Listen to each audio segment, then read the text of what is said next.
To God be the glory.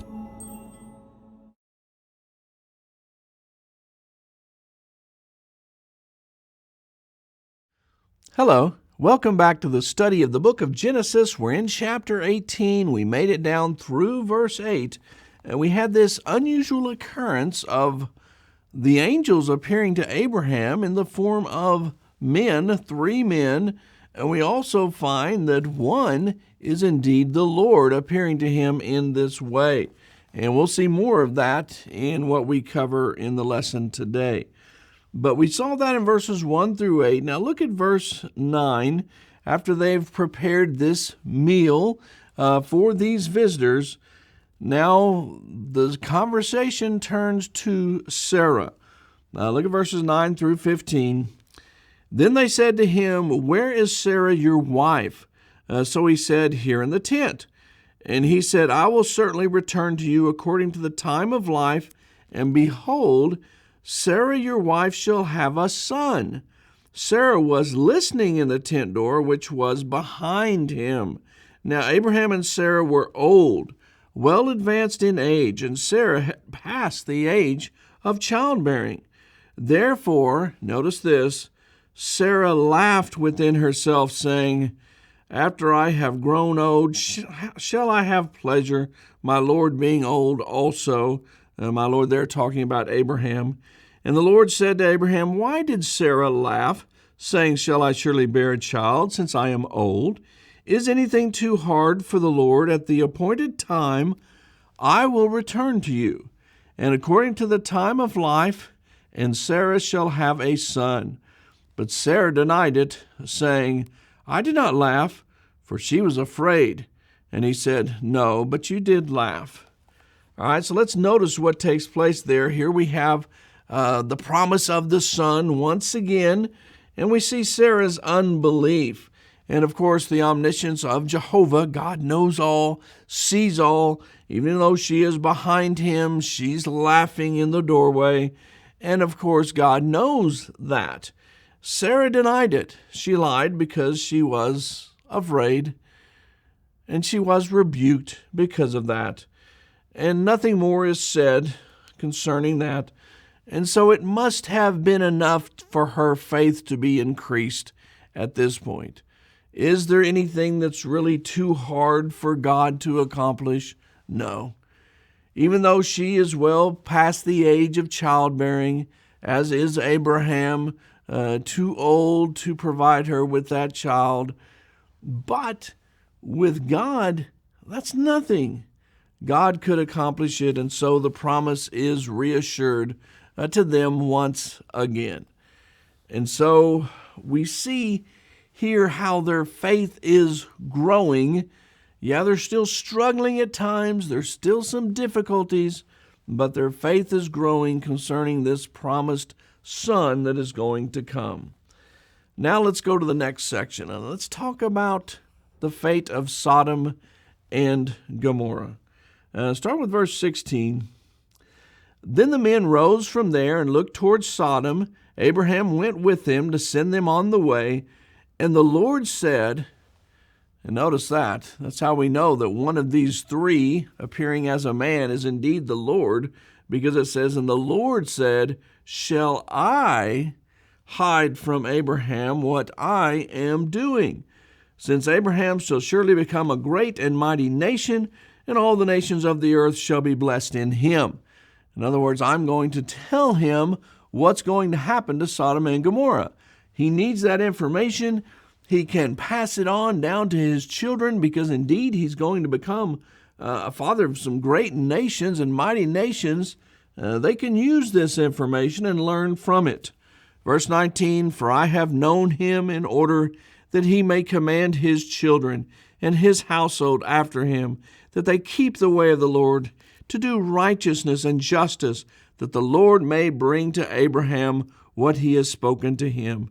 And the Lord said, because the outcry against Sodom and Gomorrah is great, and because their sin is very grave, I will go down now and see whether they have done altogether according to the outcry against it that has come to me, and if not, I will know. So several things we notice this, but verse 20, I think that's significant. When you see the outcry of this sin, it's almost as if sin is being personified with this voice that goes out because it is so evil that it reaches the ears of God. And God must deal with this problem, how wicked Sodom and Gomorrah have become. And so God tells Abraham what is going to happen. And you say, well, why tell Abraham at all? Well, for one thing, understand that Abraham is the friend of God. There is a relationship there. There is a closeness there. And so God does not want to keep this information from him. It affects him. It affects a lot his relative who is there. So, of course, he's going to tell Abraham. And also Abraham can tell his children and his household and others for an example that can be passed down through the years. Now, let's see what happens to Sodom and Gomorrah, starting with verse 22. Then the men turned away from there and went towards Sodom, but Abraham still stood before the Lord. And Abraham came near and said, Would you also destroy the righteous with the wicked? Suppose there were 50 righteous within the city.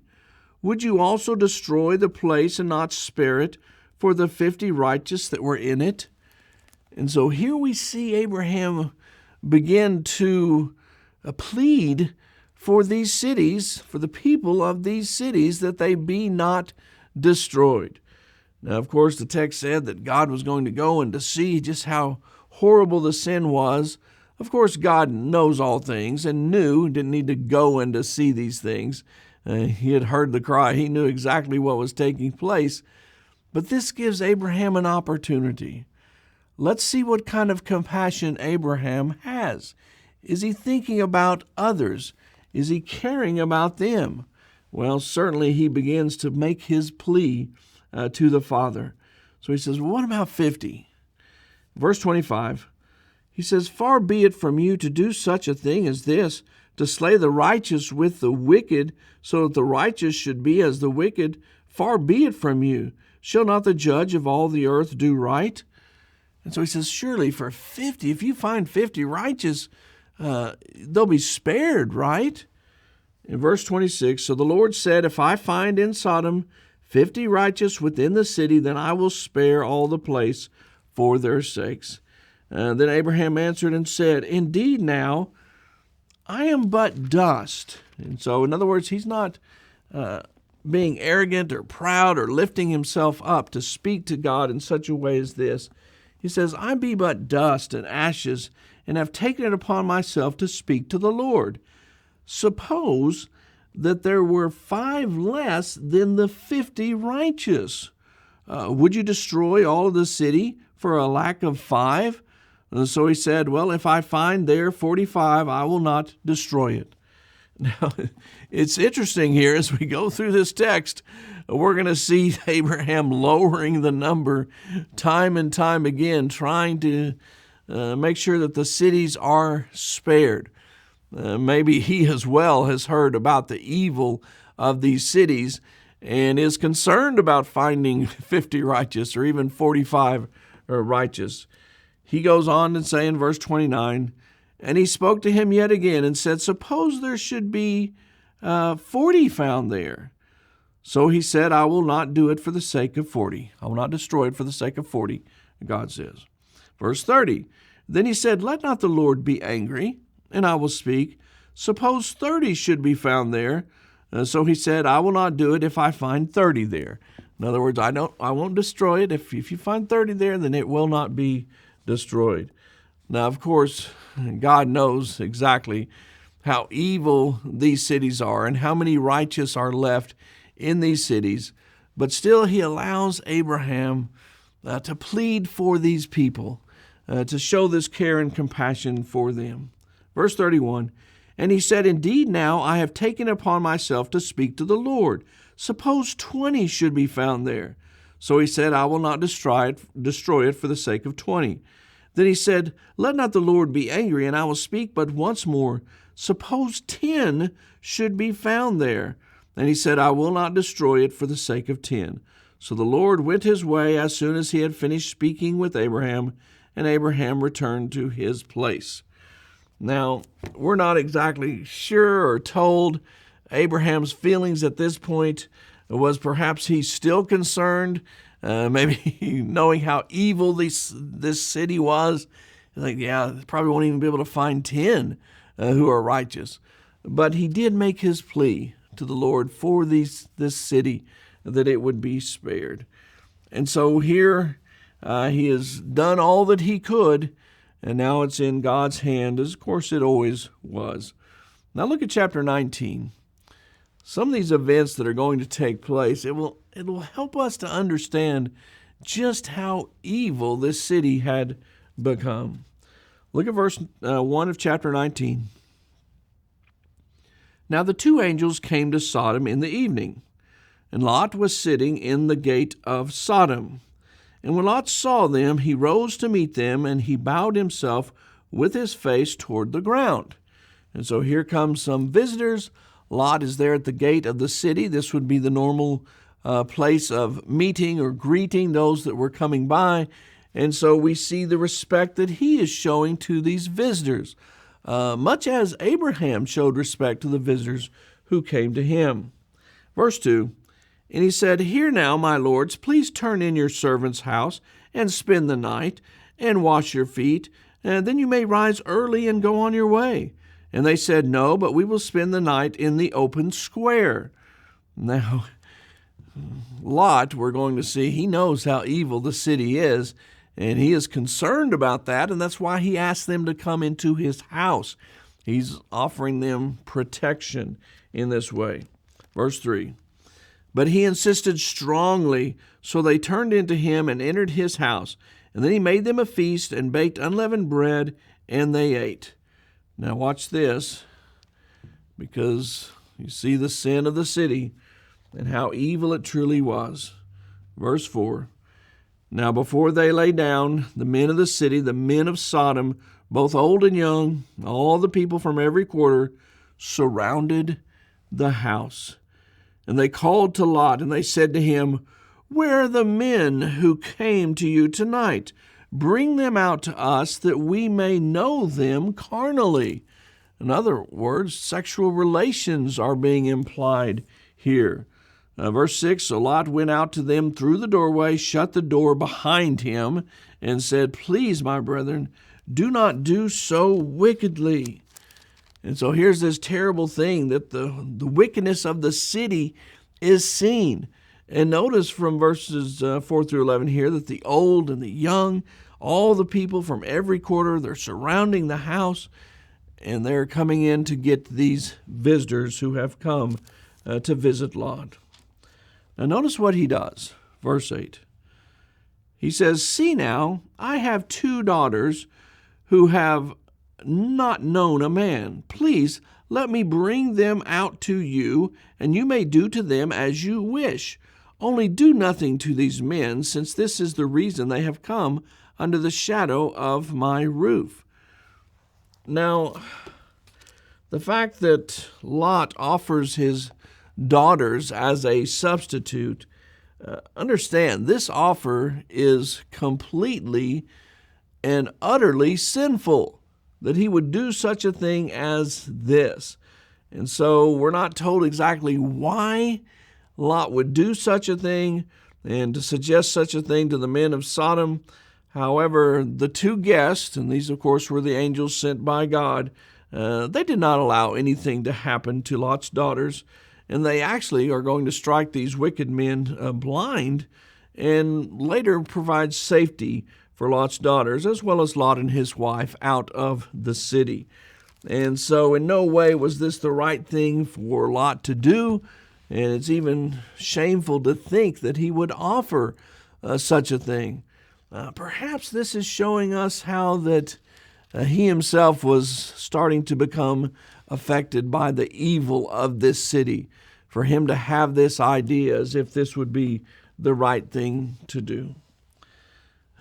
Verse 9, after he makes the offer, and they said, "Stand back." Then they said, "This one came in to stay here, and he keeps acting as a judge. Now we will deal worse with you than with them." So they pressed hard against the man Lot and came near to break down the door. But the men reached out their hands and pulled Lot into the house with them and shut the door.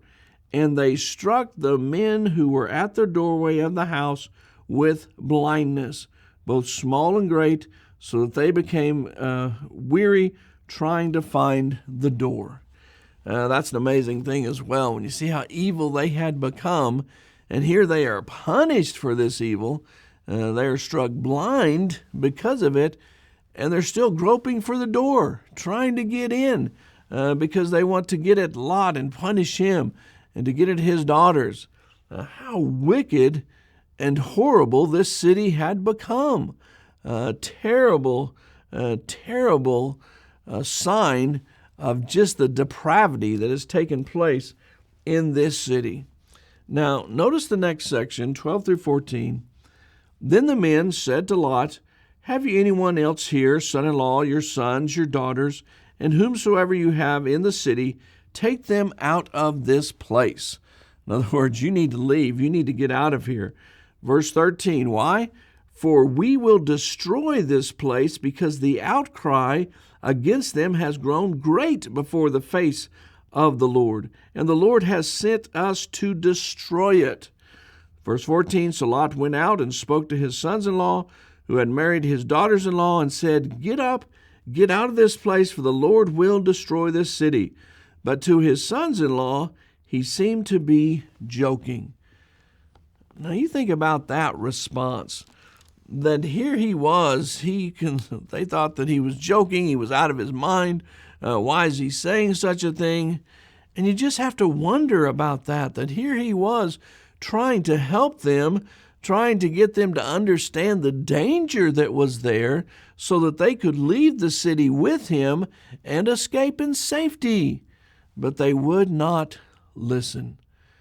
You know, when you think about it, as we proclaim the gospel in this world, there are those who don't listen to us, and they may even think that we're out of our mind, that we're talking just crazy talk, telling them concerning the evil that is in this world and the righteousness that is found in Christ, the salvation that is found in Christ, that they need to repent, to come out of their sin, to have faithfulness with Christ, and be rewarded with forgiveness.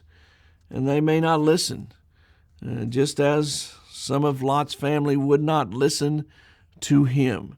And so you see it repeated down through the ages, time and time again. The message of truth goes out, but some simply don't want it. They won't listen to that message of truth. Now look, starting here, 15 through 22. "When the morning dawned, the angels urged Lot to hurry, saying, 'Arise, take your wife and your 2 daughters who are here, lest you be consumed in the punishment of the city.' And while he lingered," let's stop there. While he lingered, imagine that. He is told by the angels that they must hurry. They've got to get out of this city. It's going to be destroyed. And yet he's lingering? No, Lot needed to move, and he needed to move quickly. But while he lingered, the men took hold of his hand, his wife's hand, and the hands of the 2 daughters, and the Lord being merciful to him, and they brought him out and set him outside the city. So it came to pass that when they had brought them outside, that he said, 'Escape for your life.'" Now notice the clear commands. "Do not look behind you, nor stay anywhere in the plain. Escape to the mountains, lest you be destroyed." And then Lot said to them, "Please, no, my lords." So you see, even with this and this rebellious attitude, here he's being told exactly what to do. And he says, "Oh, no, not that. Please don't make us go to the mountains."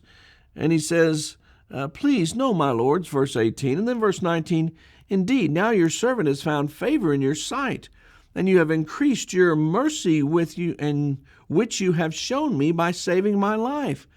But I cannot escape to the mountains, lest some evil overtake me and I die. So now this city is near enough to flee to, and it is a little one. Please let me escape there. Now, is it not a little one, and my soul shall live? It's just a stubbornness, I think, that we see in Lot at this point, where he's told to go to the mountains, but he says, can't I just go to this tiny place, talking about Zoar? Can't I just go there? Won't that be okay? And not wanting to do what he has been commanded to do. Verse 21, and he said to him, see, I have favored you concerning this thing, also in that I will not overthrow this city for which you have spoken.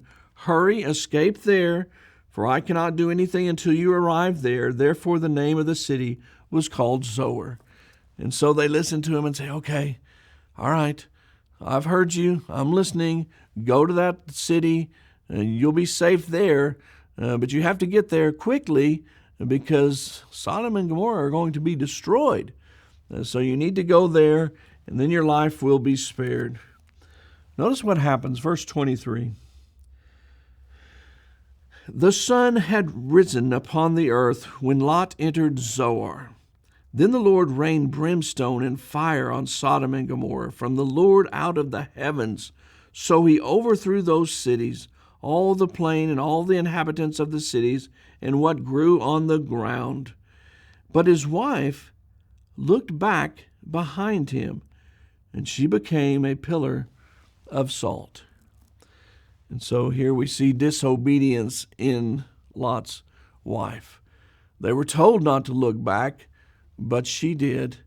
Now, we don't know why she looked back. The text does not tell us, but she looked back, maybe longingly, maybe wanting to go back to the cities, and not really understanding how evil they had become. But whatever it was, she disobeyed God, and for that she was punished. And so we see the destruction of Sodom and Gomorrah, and there were actually 5 cities in the plain. If you look back to Genesis 14 and verse 8, it says, and the king of Sodom, the king of Gomorrah, the king of Admah, the king of Zeboam, and the king of Bela, now that is Zoar, went out and joined together in the battle. And so here are the 5 cities. Sodom was destroyed. Gomorrah was destroyed. Admah was destroyed. Zeboam was destroyed. But Zoar, it was spared. And that's where we see Lot going. And we also see the disobedience of his wife, that she looked back and became a pillar of salt as a result. You might remember Luke chapter 17 and verse 32, Jesus said, remember Lot's wife. In other words, we can learn a lesson from this. Do not hesitate to escape from evil, and do not look back to go back into evil. And so we can remember Lot's wife and learn a lesson from that. Learn what not to do. You know, in 1 Corinthians chapter 10, I want you to notice this verse. 1 Corinthians 10 and verse 13, it says, no temptation has overtaken you except such as is common to man. But God is faithful, watch this, who will not allow you to be tempted beyond what you are able, but will with the temptation also make the way of escape, that you may be able to bear it. God is not going to overwhelm us. He's not going to allow Satan to put a temptation before us that we cannot overcome. God is going to always provide us that way of escape from the devil's temptation. And what we've got to do is we've got to look for that way of escape, but then take it. And it's much like what we're looking at in our account in Genesis, that here Lot and his family, they were given that way of escape, and all they had to do was take it and not look back. But of course, remember Lot's wife. Now, another place we can look at is Hebrews chapter 4 and verse 16. It says, "Let us therefore come boldly to the throne of grace, that we may obtain mercy and find grace to help in time of need." Now, in time of need, that would be in time of temptation and the troubles that we face. Well, God is there to help us. God doesn't want us to succumb to the temptation, and He is going to provide us a way that we can escape. And also in 2 Peter 2 and verse 9, it says, "Then the Lord knows how to deliver the godly out of temptations and to reserve the unjust under punishment for the day of judgment." And so we have to understand God, who knows us and loves us, He doesn't want us to fall into sin. He doesn't want us to choose that path. And so He provides that way where we can avoid it. The only thing is, will we actually listen to God's word and go in the way of safety and avoid the sins that are all about us because of the temptations of the devil? Now look at the text, chapter 19, starting with verse 27. "And Abraham went early in the morning to the place where he had stood before the Lord. And then he looked toward Sodom and Gomorrah, and toward all the land of the plain, and he saw, and behold, the smoke of the land, which went up like the smoke of a furnace." And so now Abraham sees the result. He knows that the 10 righteous could not be found in the city, and so the cities in the plain were destroyed. Verse 29, "And it came to pass, when God destroyed the cities of the plain, that God remembered Abraham, and sent Lot out of the midst of the overthrow, when he overthrew the cities in which Lot had dwelt." And so notice the connection there. It's because of his relationship to Abraham, that friendship that God had with Abraham, that He spared Lot. They allowed Lot to escape. Verse 30, "Then Lot went up out of Zoar and dwelt in the mountains." So that's where he was told to originally go. Now he is finally making his way up to the mountains, as he should have from the beginning. "Then Lot went up out of Zoar and dwelt in the mountains, and his 2 daughters were with him, for he was afraid to dwell in Zoar. And he and his 2 daughters dwelt in a cave." Now notice what happens concerning this. Verse 31, "Now the firstborn said to the younger," here are the daughters, "Our father is old, and there is no man on earth to come in to us, as is the custom of all the earth. Come, let us make our father drink wine, and we will lie with him, that we may preserve the lineage of our father." So they made their father drink wine that night. And the firstborn went in and lay with her father, and he did not know when she lay down or when she arose. And it happened on the next day that the firstborn said to the younger, "Indeed, I lay with my father last night. Let us make him drink wine tonight also, and you go and lie with him, that we may preserve the lineage of our father." And then they made their father to drink wine that night also. And the younger arose and lay with him, and he did not know when she lay down or when she arose. You see this terrible, terrible thing that was done. And you see the influence of the evil of the city. That here they were in Sodom, evil all around them. And we see here the desires of the daughters to do such a terrible thing to their father. You think, well, they had good intentions. They want to bring down the lineage, more descendants for him. Well, that doesn't make it right, what they have done. Verse 36, "Thus both the daughters of Lot were with child by their father. The firstborn bore a son and called his name Moab. And to this day he is the father of the Moabites," it says. "And the younger she also bore a son and called his name Ben-Ammi, and he is the father of the people of Ammon to this day." And this would be the Ammonites. And so when you think about the future problems that the children of Israel are going to have with the Moabites and the Ammonites, it can all be traced back to this event. That here, that sin and the influence of sin, and how the daughters responded to that. What a sad occasion indeed. Well, our time is up. We're going to have to stop there for now. But we will begin in chapter 20 next time and continue in the study. We're going to see more concerning the birth of Isaac and his eventual marriage that he is going to have. And so we'll begin to trace that lineage down. I appreciate the time that you have spent with me in this study. We'll see you again next time.